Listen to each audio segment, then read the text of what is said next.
past 50 years, preservation of the national cultural identity has become the major concern of the Armenian people in the diaspora. This has necessarily led the guardians of that culture into a search of its individuality and of the uniqueness of that heritage in literature, music, and the visual arts. But as is the case with the people forced into exile, a cultural heritage cannot be transplanted in new environments without posing serious problems of identity and relevance. These problems are even more complex when the elements recognized as unique or characteristic in the 20th century have been shaped within a cultural context that has long disappeared, and more challenging when the symbols of that uniqueness are natural and architectural landmarks that must remain behind while the people try to turn their exile into a new opportunity.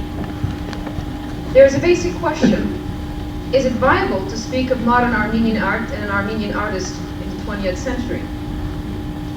Should the Armenian artist be judged by the degree of his fidelity to the artistic legacy, often characterized by the use of ancient models, landscape features as Ararat, or so-called typical Armenian color schemes?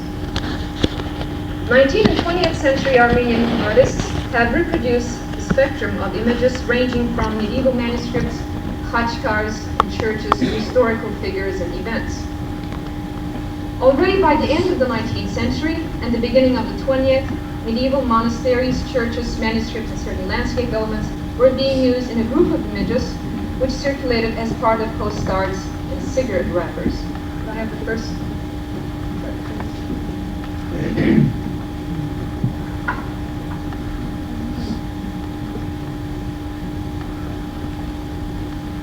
In this group, of which I show two examples, a fixed number of themes contribute to a set iconography of national, revolutionary, contemporary, political leaders and heroes, as well as heroes from the historical past, including Tigranes the Great, Diotades, Vartan, Mesrov, and Sahar. Frequently, they are brought together within a pictorial scheme, which includes the ruins of churches and temples, the paraphernalia of cultural achievements, such as writing and building tools, and of course the overwhelming Ararat. The figures of heroes are placed in medallions, and they are arranged in a rigid framework, and together with the arch provide a sense of stability and symmetry to the image. Within this well-defined frame can be seen the chaos of a ruined culture.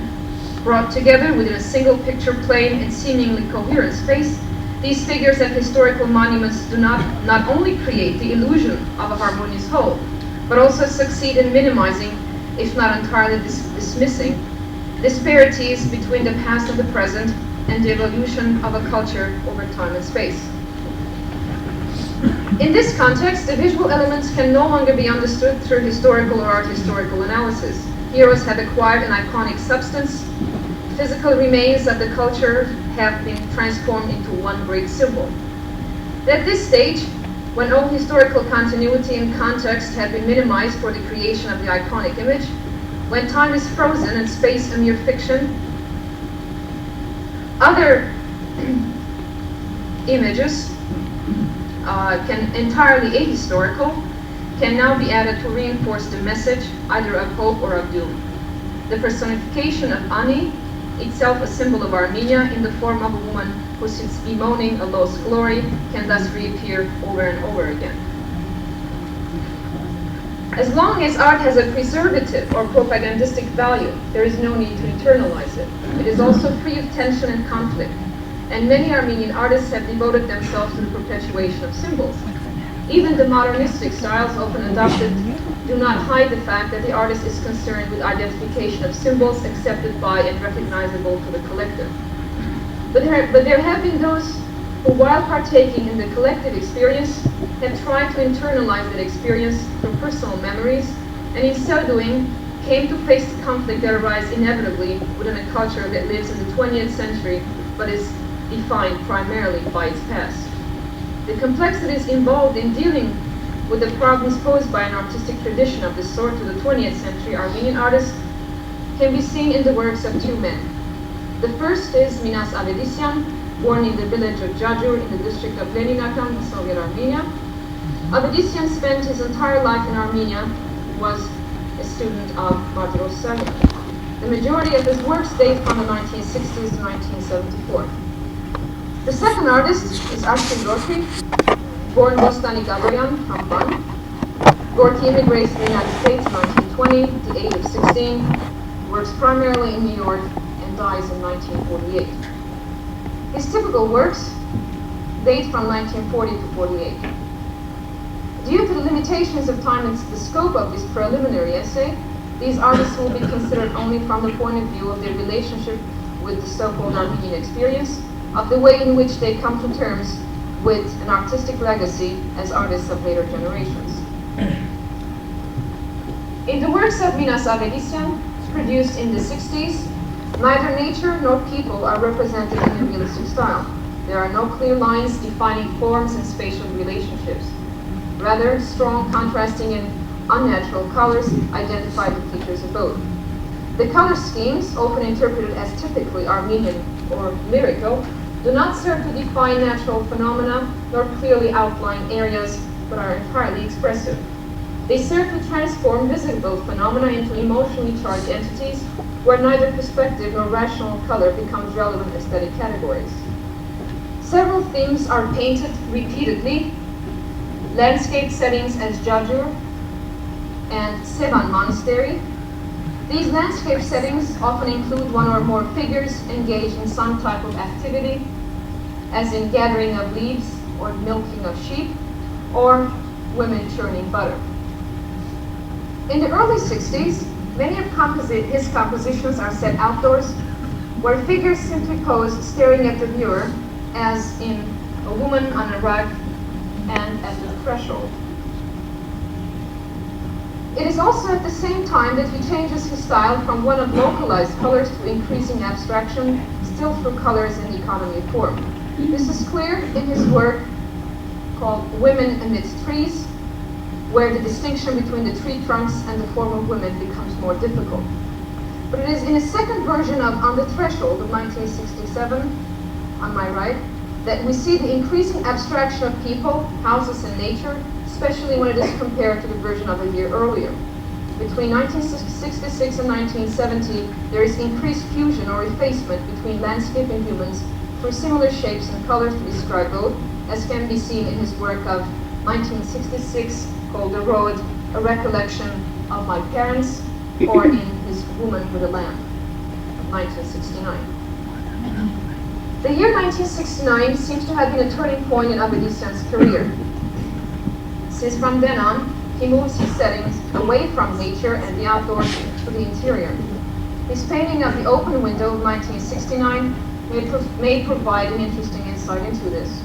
There is obviously a formal relationship between the open book, possibly a copy of the Codex, and the open window, as well as the image of a tripartite arch and the three blocks that can be seen through the open window. Although the specific interpretation between these two would need more detailed study, suffice it to say here that the artist presents an image where nature, Armenian nature, has already been integrated into his art. The identification of the purely personal understanding of nature in Armenia within the so-called objective world outside his studio is complete. And this identification is possible since Avedisyan has deprived nature of the symbolic value that tradition had attached to it. From 1970 onwards, Avedisyan's paintings of landscapes are given an even more personal interpretation. He now paints his village again, but this time the painting is called We Used to Live Here, or A Ghost Village, as well as Troubled Day. But landscape features are now rendered in symmetrical and stratified color register. Furthermore, there are no figures in the landscapes, or hardly ever. They, his human beings, appear now primarily in interior settings. In this last phase of his career, Avedisyan uses a few fixed types, formally still reminiscent of his earlier so-called typical Armenian women, where a headgear covers the head and part of the face. But the majority of them are motionless. They hold a posed, fixed position, entirely alienated from each other. In the Old Bakery of 1970, one of the few works where some activity involves the characters, the two women are separated by the table between them. Each is involved in a particular moment of baking bread. We can see the face of the woman looking at us directly, as if posing, while the other's face is not depicted at all. The two of them are brought together through the arch, which creates a frame for the characters, but at the same time another visual device, namely the strong white light rays separates the unity contrived by the arch, since it falls on one of the women only. What has passed on as a typical Armenian scene of happy communal work has now been transformed by the artist into an activity obviously shared by two typically Armenian-looking females, alienated from each other by several devices and hardly concerned with each other. A traditional theme, but a completely anti-traditional treatment of the subject matter. In another instance, Avedisian makes another statement concerning his attitude towards tradition. This time, he shows girls at the Memorial Cross, or the Khachkar, painted in 1972, where not only is the Khachkar, the traditional Armenian work, seen, but one of the women, the one at the far right, is obviously a direct copy of the Madonna types seen in several Armenian illuminations of the Middle Ages, as in the work of Toros Rostin. In this painting, the traditional artistic devices are placed in the two extremes, and while the cross becomes the focal point to which everyone's attention is directed, the female figure at the right seems entirely isolated from the rest of the composition. The implied tension or lack of coherence in this work is further developed in Avedisian's works of the 70s. Thus, in Meditation and Conversation, one woman, inert and with her back turned to the other party, faces the viewer. In both examples, the face bears no expression. The placement of one figure in the foreground and the rest in the back is seen also in his Visitation, where what seems to be the visitor faces away from the reclining figure in the background. Her face, as well as the others, remains undefined. In these later works, entirely involved with human beings and human relationships, a sense of alienation prevails throughout, brought about by the undefined faces, people turning away from each other, although they are meant to be conversing, and are placed within the same physical context. But what is even more striking is that this alienation exists between the same character types, the so-called typical traditional types of the earlier works. The figures, although relating to traditional models are non-traditional in their behavior towards each other. In the works of Ines Avedisian, where there are no objective categories, where vision and painting are but vehicles of self-expression conditioned by the particular perceptions of the artist, and where traditional symbols and traditional artistic legacy are entirely minimal, such cardinal elements as Ararat or heroes have no place.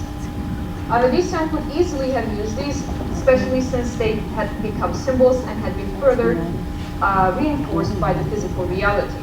But in fact, he renounces these. Armenianism for him cannot be defined through symbols or traditions. In fact, his work is a critique of tradition, not an endorsement of it. He uses traditional images, but they are not at all integrated into his composition, or if they are, they become almost benign. And once symbols with which the collective identifies itself are eliminated, or when elements are stripped of their symbolism, individuals are forced to experience their new environment and discover their alienation. When the question of how tradition and the Armenian artistic legacy are integrated into the works of Arshid Gorky is posed, the answer becomes even more problematic. Avedisian had abstracted nature and humans by his colors, but these still had some recognizable formal qualities. For Gorky, abstraction both in form and color override any sign of symbolism. In the first 15 years of his career, Gorky tried to come to terms with the divergent isms of modern art and deliberately imitated Picasso and Cubism, and produced in the 30s his canvases Enigmatic Battle and Harmony. By his own admission, he was also fascinated by Matisse and Cézanne, as well as the Italian Renaissance artist Uccello and French neoclassicist Ingres. This was necessary, he said, since, quote, the tradition of art is the grand group dance of beauty and pathos in which the many individual centuries join hands in the effort and thereby communicate their particular contributions to the whole event, just as in our dances of Van, the soloist can emerge only after having participated in the group dance, end of quote. This grand group dance of art included not only the modern painters for Gorky and artists from different heritages and periods, but Armenian art and the very environment in which he had grown as a child. He frequently makes references to these. Quote, I think of Aftamar and the purity of our ancestry's primordial forms. I think of the magnificent brushes of our medieval Taurus Rostem and Sarkis Pizzak. I dream of the hushing splendor of Barak and Echmiadzin. End of quote. For Gorky, he would ask his sister to sing Banic songs while he painted. Armenianism was the sum total of his experiences in Van, its natural setting, and the art of the past. He writes about being haunted by images of their garden in Kharkov, in memory of which he painted the gardens in Sochi, and in 1944 explains its impact on him.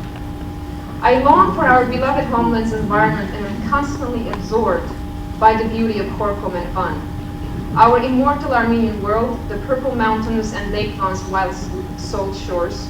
I dream of it always, and it is as if some ancient Armenian essence within me moves my hand to create, so far from our homeland, the shapes of nature we loved in the gardens, wheat fields and orchards of our other young family in Kharkov. Our beautiful Armenia, which we lost and which I shall repossess in my art. I shall resurrect Armenia with my brush for all the world to see. If one were to search for this resurrection through concrete symbols and codified formal appearances, one would be at a loss. The organization of his canvases, his forms and colors, which have been defined at once as biomorphic, abstract, expressionist, and surrealistic, are, if anything, anti-traditional. Yet they emerge after years of experimentation, self-searching, and a systematic awareness of his position as an Armenian artist from Van, working in New York during the 40s. Gorky's forms are deliberate and calculated. The canvas looks spontaneous, filled with undefinable forms which float in midair, but there is not compromise of control or precision of line. In its spontaneity, it is a disciplined image, each head in structural proportion defined to the ultimate in clarity. It is also important to realize that for Gorky, these abstractions were not dream-like forms reflecting his unconscious, but they refer to specific recollections and mental images which he sustained throughout his life, but he would refuse to give realistic form. Referring to this series of gardens in Sochi, Gorky complains to his sister that people think this is an abstract painting. He explains, quote, in that series I had depicted most prominently the beautiful Armenian slippers, which appeared just in the middle of the painting, that father and I used to wear. The ones we purchased in Armenia's Van from the Armenian artists when Uncle Grigor and I rode there by horse. End of quote.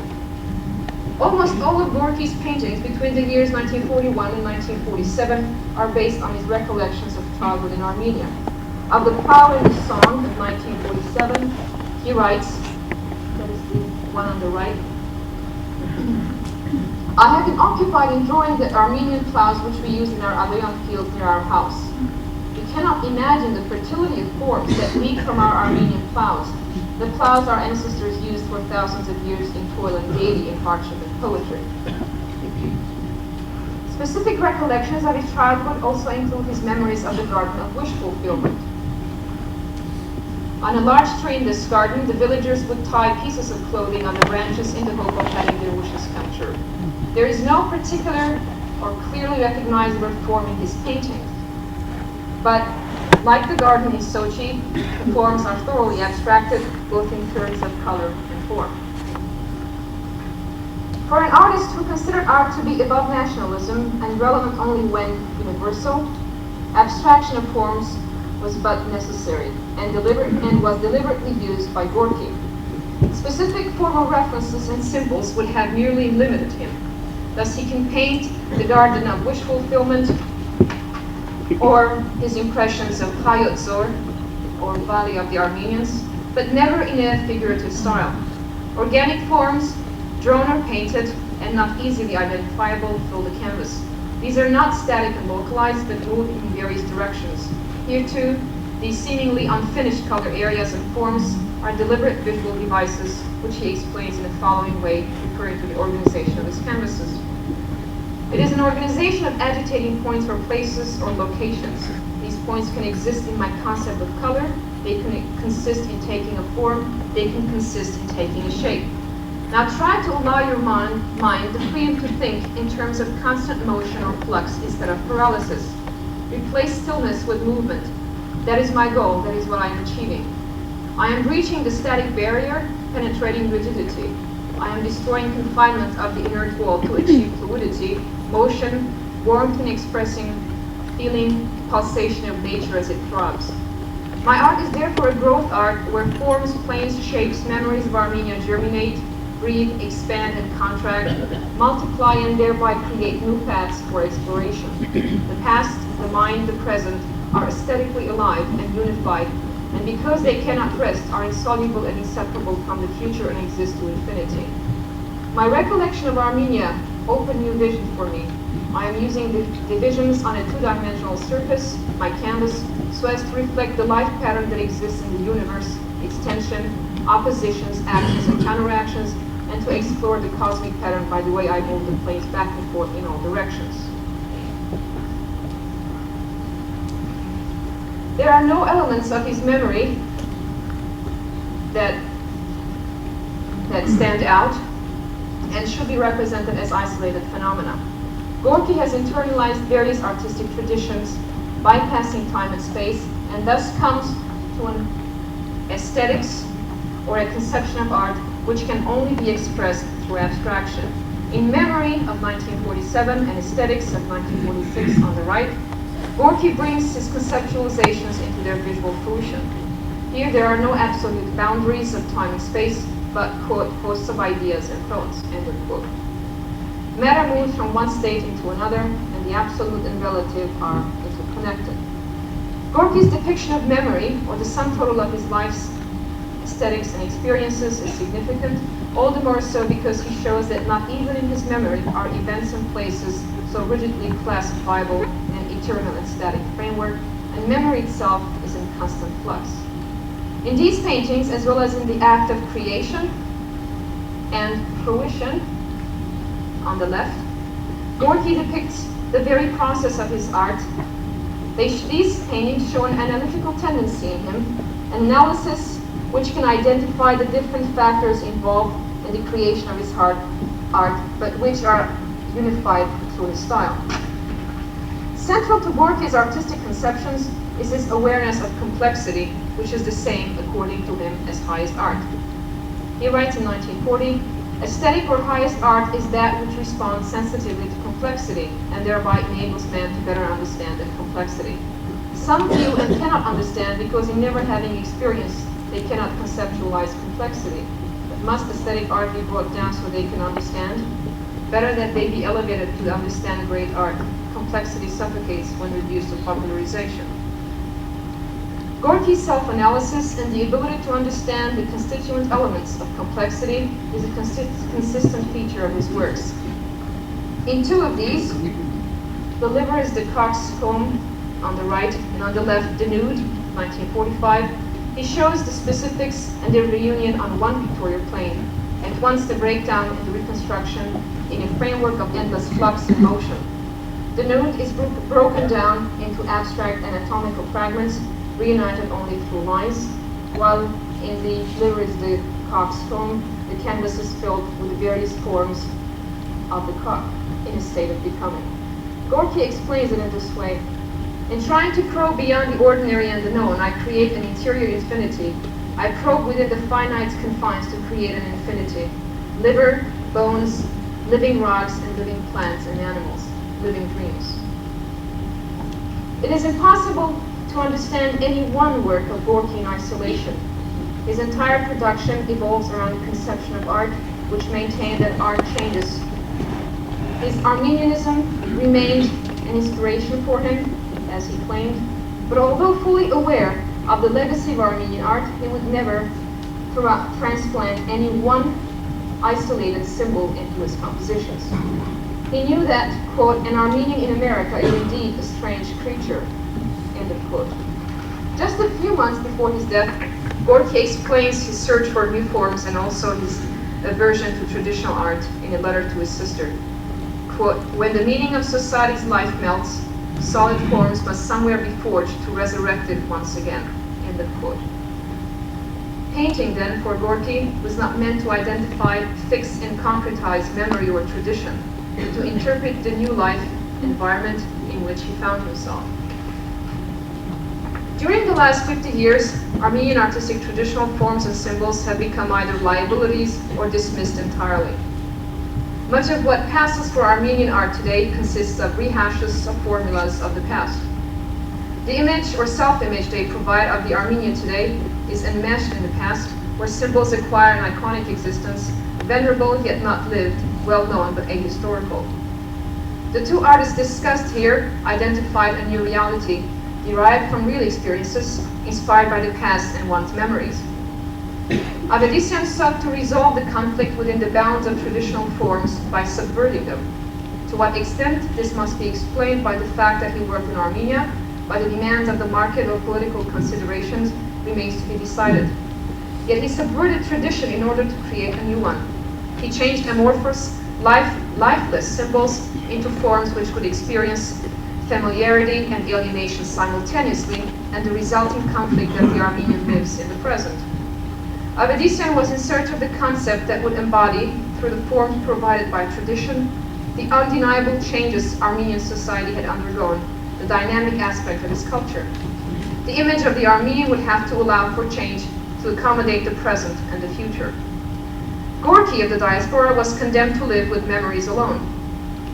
He invested his memory with the characteristics of a legend which has a plot, a story, which changes with time and changes those who live it. He also gave that memory the fluidity which time requires. But one which nonetheless embodies the best, the absolute, the most spiritualized, and the personal of experiences. All memory, whether tracing back to a millennium to his uncle or to his uncle, exists in relation to the artist, who is more conscious of that time and space he lives in than anyone else. Consequently, time and space elements are lost to those things that are remembered, and with the loss of time and space element of things past, the latter become legends, so far as original context is concerned, but are invested with a new reality. Thank you.